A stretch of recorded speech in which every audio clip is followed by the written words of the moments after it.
Voilà, aujourd'hui, on a l'honneur de faire l'inauguration au niveau du collège de Koussan, la construction de 2 salles de classe, un bureau du principal et un magasin. Donc, il y a quelques mois, on avait lancé les travaux. Donc, suite à un constat qu'on avait fait, c'était le problème lié aux infrastructures sociales de base, le manquement des infrastructures au niveau de Koussan, donc à savoir dans le domaine de l'éducation, dans le domaine de la santé, dans le domaine de l'eau. Donc, il y a eu quelques infrastructures qu'on a eu à réaliser au niveau de Koussan, dans le domaine de la santé, dans le domaine de l'eau. Aujourd'hui, c'est au niveau de l'éducation. On avait conçu un projet global dans le domaine de l'éducation au collège de Koussan. Donc, c'était la construction des salles de classe, la réabsorption des abris provisoires qui étaient là sur place. Donc, les enseignants étaient dans des conditions très difficiles.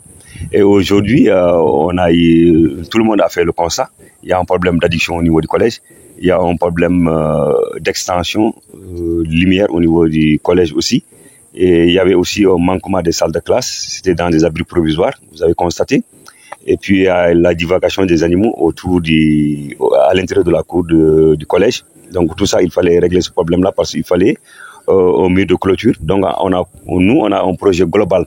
Donc, avec un bloc administratif où il y aurait la salle des professeurs, le bureau du directeur, ensuite, pourquoi pas une salle informatique. Donc, tout ça, c'est un projet global, mais par étapes. Aujourd'hui, on a réalisé les 2 salles de classe, et plus le magasin et le bureau du directeur. Donc, avec l'association pour le développement de Koussan et ICID. ICID, c'est Yvelines Coopération Internationale Développement, avec le congé général de l'Isère. Donc, ils nous ont beaucoup aidés. Ils ont financé une partie, pour l'instant, à réaliser ces travaux-là. Alors, c'était prévu une seule salle de classe. Alors, nous, on s'est dit que, voilà, avec l'expertise locale, on pourrait vraiment avoir plus. C'est dans ce cas-là, on a réalisé 2 salles de classe, comme j'ai dit tout à l'heure, là, à la place d'une seule salle de classe, plus le bureau et un magasin pour le directeur. Voilà, donc, du coup, le reste, on suit les projets étape par étape, au fur et à mesure qu'on ait les financements et les cotisations qu'on est en train de faire. Et puis, on va arriver à réaliser les 2 actions qui nous attendent, quoi.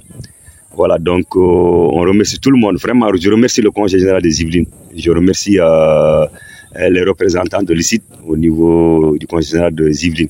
Voilà, donc je remercie aussi ADK. Le président, c'est Mamadou Sow, il est en France. Et puis tout le reste, et puis le président local qui est là, il est ici. Et le chef de village, et puis les autorités qui sont venus. Donc je crois qu'ensemble, on a un mouvement dynamique citoyen qui est là. Donc c'est faire développer notre village à travers nos propres actions et accompagner aussi les actions de l'État du Sénégal. C'est à la place de l'État qui devrait faire ça. Mais ça ne veut pas dire que l'État doit faire ça, alors que nous, on doit attendre. Si on doit attendre longtemps, alors ce sont nos enfants qui doivent aller à l'école, on ne peut pas attendre. L'eau, c'est la population de Koussan qui doit boire l'eau, donc on ne peut pas attendre. Et au niveau de la santé, c'est la population de Koussan qui doit aller se faire soigner au niveau du poste de santé, on ne peut pas attendre. Et tant d'autres. Donc, on travaille en synergie avec l'État sénégalais. Ouais, les perspectives, comme je l'ai dit, c'est des projets qu'on a montés. On a beaucoup de projets en cours, mais les financements manquent. Donc, au fur et à mesure qu'on ait des financements, parce qu'on est là aujourd'hui, comme il l'a dit tout à l'heure, on a réalisé, le logement des enseignants. Et ensuite, au niveau du poste santé, on a réfectionné les portes, les fenêtres, etc. Ensuite, on a eu un fonds contre le Covid. Donc, on a eu des actions qu'on a menées au niveau du poste santé. Mais ça ne s'arrête pas là. Donc, aujourd'hui, au niveau du poste santé, on a prévu de réaliser un bloc là où il y aura une salle de consultation, plus une salle d'échographie pour les femmes. Et puis ensuite, au niveau du collège aussi, on va essayer de construire encore d'autres salles de classe. Et nous, on a prévu dans ce qu'on va faire, même si l'État ne fait pas, la réalisation du mur de clôture, l'addition d'eau, etc., etc. Mais dans le domaine de l'eau aussi, vous voyez les perspectives. On est en train de monter un projet pour l'addition d'eau au niveau du Koussan pour avoir un autre forage.